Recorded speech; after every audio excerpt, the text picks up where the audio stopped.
ಕೋಮಾದಲ್ಲಿದ್ದಾರೆ ಅಣ್ಣ. ತಲೆಗೆ ತುಂಬಾ ಪೆಟ್ಟು ಬಿದ್ದಿದೆ. 6 ತಿಂಗಳಾದ್ರೂ ಆಗ್ಬೋದು, 6 ವರ್ಷ ಆದ್ರೂ ಆಗ್ಬೋದು ಅಂತ ಡಾಕ್ಟರ್ ಹೇಳ್ತಾ ಇದ್ದಾರೆ. ನೋಡಿ ಅಣ್ಣ. ನಮಸ್ಕಾರ ಅಣ್ಣ. ನಮಸ್ಕಾರ ಸರ್. ಎಲ್ಲ ಸ್ಟೇಷನ್ಲ್ಲೂ ಕೇಸ್ ರಿಜಿಸ್ಟರ್ ಆಗಿದೆ.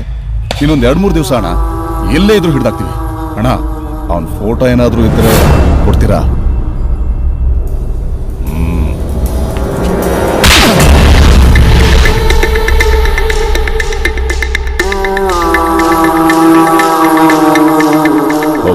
ಹೋಗೋ. ನಿಮ್ ಕಮಿಷನರ್ನ ಕೇಳಿದೆ ಅಂತ ಹೇಳೋ. ಆಯ್ತು.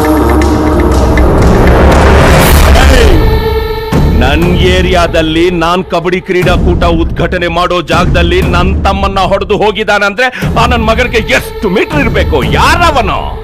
ಮಂಡ್ಯ ಗೌಡನ, ಆಂಧ್ರ ರೆಡ್ಡಿನ, ತಮಿಳ್ ದೇವನ, ಮುಂಬೈ ಸಾಹಿಬ್ನ, ಇಲ್ಲ ಮಂಗಳೂರು ಭಟ್ನ? ಯಾರವನ? ನೋಡು ನೋಡು, 24 ಗಂಟೆನಿಂದ ಫೋನ್ ಹುಡ್ಕೋತಾನೆ ಇದೆ.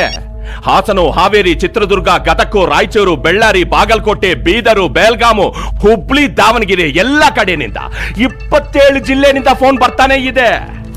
ಅಣ್ಣ, ನಿಮ್ ತಮ್ಮನ್ನ ಯಾರೋ ಹುಡುಕಿದಾರಂತಲ್ಲ, ಅವನನ್ನ ಎಲ್ಲೇ ಇದ್ರು ನಾವೇ ಹುಡುಕಿ ಅವನ್ ತಲೆ ತೆಗೆದು ನಿನ್ ಕಾಲ್ ಕೆಳಗಡೆ ಇಡ್ತೀನಿ ಅಂತ ಹೇಳ್ತಾ ಇದ್ದಾರೆ. ಇವನ್ ನೋಡಿದ್ರೆ ಸಿಂಪಲ್ ಆಗಿ ಒಂದು ಫೋಟೋ ಕೊಡಿ, ಆಮೇಲೆ ಅವನ ಹುಡುಕ್ತೀನಿ ಅಂತ ಹೇಳ್ತಾ ಇದ್ದಾನೆ. ಏನ್ ಆಟ ಆಡ್ತಾ ಇದ್ದಾನ? ಅವನಿಗೆ ಹೇಳೋ, ಈ ಅಪ್ಪಾಜಿ ಗೌಡ ಹಣೆ ಮೇಲಿರೋ ರಾಮನ ಬೊಟ್ಟು ಅಳಿಸಿದ್ರೆ ಒಳಗ್ ರಾವಣ ಇನ್ನು ಜೀವಂತವಾಗೇ ಇದ್ದಾನೆ. ಹಳೆ 10 ವರ್ಷದ ಕ್ರಿಮಿನಲ್ ಎಪಿಸೋಡ್ಗಳೆಲ್ಲ ರಿಪೀಟ್ ಆಗುತ್ತೆ. ನೋಡ್ತಾನಾ? ಇಡೀ ಬೆಂಗಳೂರಿನ ನಡುಗಿಸ್ಬಿಡ್ತೀನಿ. ನನ್ನ ಹಳೆ ದುಶ್ಮನ್ಗಳ ಎಲ್ಲಾ ಫೈಲ್ಸ್ ಓಪನ್ ಆಗ್ಬೇಕು. ಅರ್ಥ ಆಯ್ತಲ್ಲ? ನನ್ ತಮ್ಮನಿಗೆ ಒಂದು ನಾಯಿ ಕಚ್ಚೋದಕ್ಕೆ ನಾನ್ ಬಿಟ್ಟಿಲ್ಲ. ಅಂತದ್ರಲ್ಲಿ ಆ ನನ್ ಮಗನ್ನ